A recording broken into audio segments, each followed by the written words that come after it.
Greetings, adventurers! Come seeking the magic of miniature crafting, have you? Then you are in the right place. Welcome to Miniature Legends, a place where even the smallest of figures can be legendary. I am your guide, Zaxatar, a wizard enchanter and instructor on the secrets of miniature crafts. Today we shall be learning 4 ways to slay the wretched evil that blights miniatures. Barren bases. Behold! First, we begin with some non-toxic air-dry clay, shaping and rolling it to conform to the base. Next, we chisel in a simple brickwork pattern, adding as much or as few details as one likes. Afterwards, I glue a series of alchemically 3D printed candles onto the base.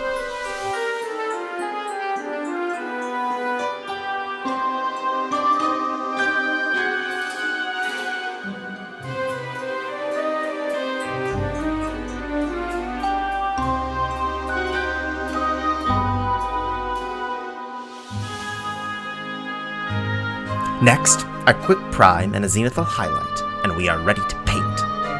I begin with establishing a sandstone color on a selection of the bricks.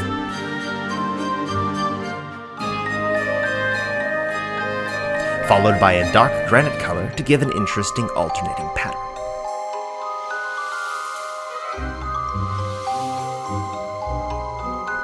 Time for a quick second coat to intensify the color. Then a wash of dark brown to seep into the crevices.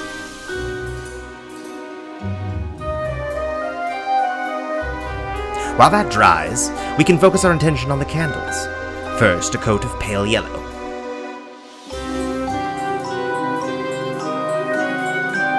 Followed by an orange glaze to give that candlelight effect. Next, we'll focus our attention on the brightening of the flames. A coat of deep yellow shall do the trick. Then we'll glaze a coat of the base color back into the stonework to lighten it back up.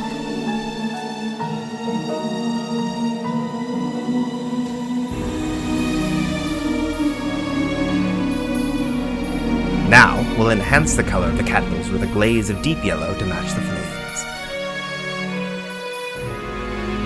After which we can apply some pale warm white to give it that waxy candle look. Next, a dry brush of stone gray.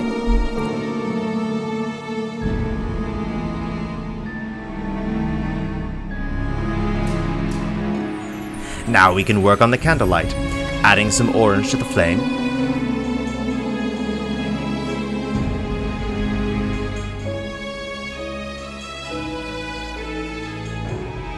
Then a drop of white to sell the light source.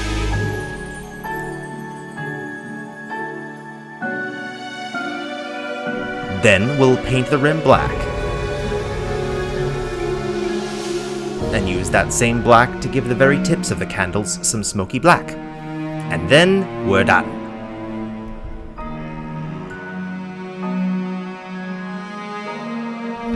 Utilizing the same methods as before, we'll apply a patchy layer of air-dry clay and sculpt a series of smaller, worn bricks into these patches.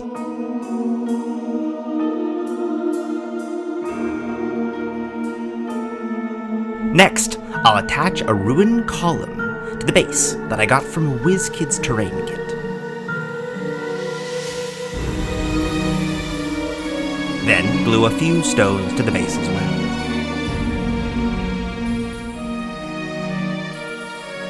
Next, a layer of watered-down PVA glue, focusing away from the brickwork we just made. And then a layer of sand to mix with the glue. Then we can remove the sand and add another layer of glue to seal the remaining grain.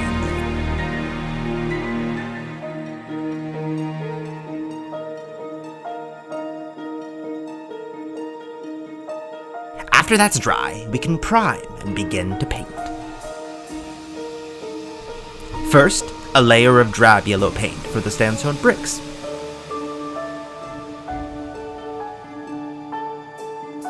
And the column.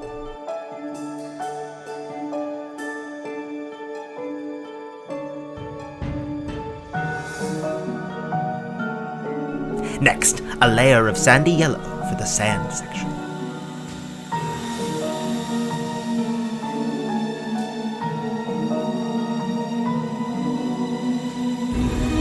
Then a brown wash to shade the recesses.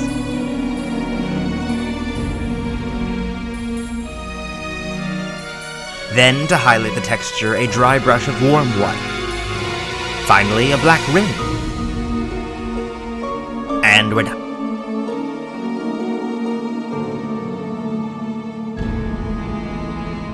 Continuing with a theme of air-dry clay, this time we are shaping it into a series of small hills. Then coating the clay with a mixture of watered PVA and submerging it in sand. Remove the excess and giving the base a second sealant coat.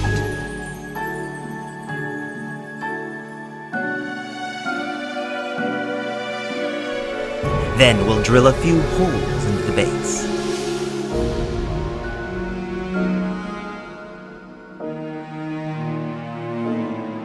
Gluing a trio of alchemically 3D printed arrows into the base. Now, we're ready to prime. First, we'll give the base a coat of orange-brown.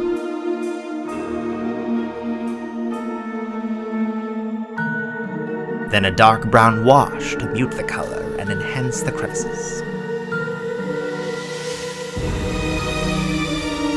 Then applying cork brown for the arrow shafts. And some white to the arrow's fletching.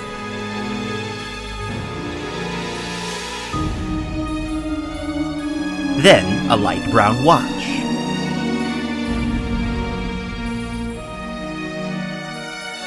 Followed by a highlight of the white over the raised areas.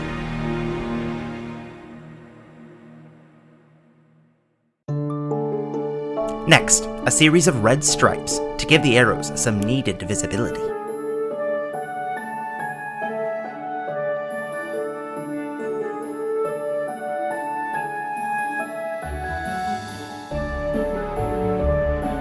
Afterwards, we'll move on to the remaining visible clay, painting a light gray to give the impression of rock.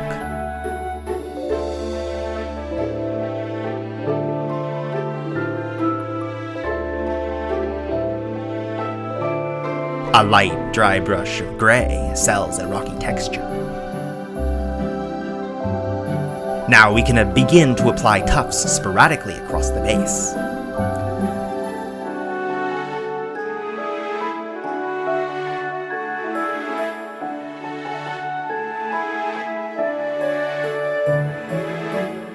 Followed by a wet blend of green to give a mossy and darker feel to the ground.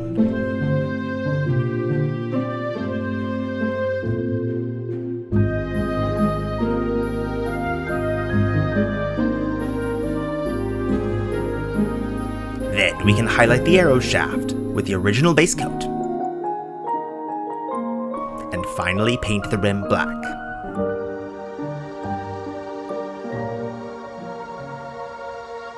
No air-dry clay this time, I promise. We'll start by gluing some small plastic squares that I got out of my bits box, as well as some random plastic found as well.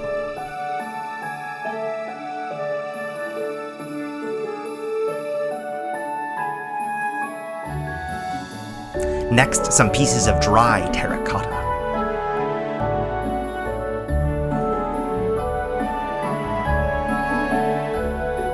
Some extra insulated wire I had lying around.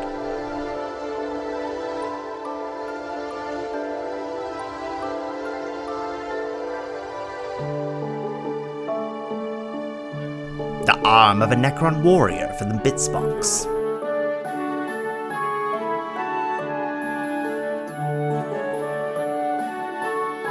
And some cheap jewelry chain. Then a layer of watered PVA glue. Followed by some sand.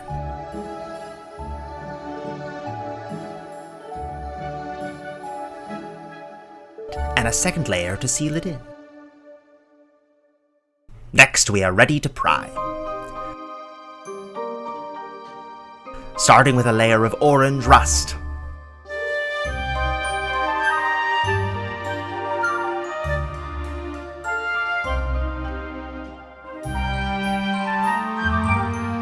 Then coating the metallic sections with metallic gunmetal gray.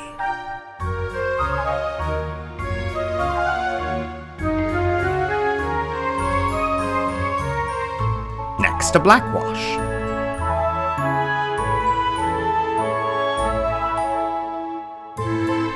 Then an orange wash as well.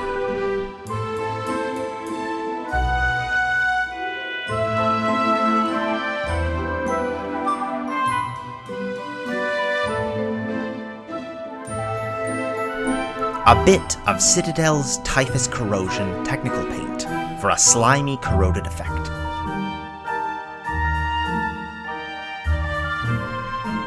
Then we'll paint the cables white.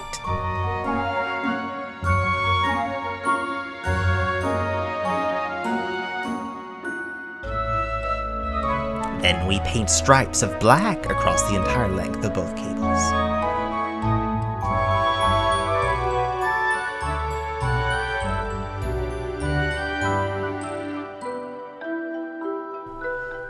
Then we use a yellow glaze across the cable as well.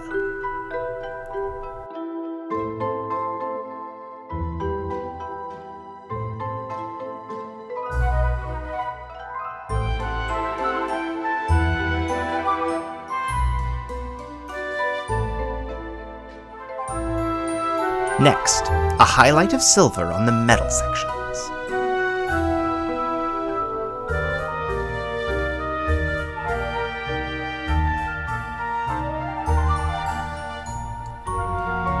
And a thin brown wash to give the metal an older, beaten look. Next, a light brown dry brushing.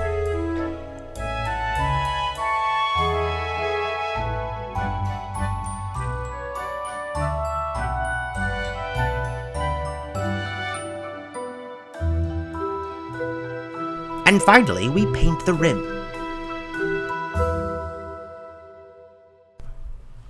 Ah, the final results. Hopefully you can draw inspiration from these bases, adventurers. If you've liked what you've seen, or have any other comments, please leave a transcription down below. Thank you very much for visiting my study. I hope to see you again soon. Farewell, adventurers.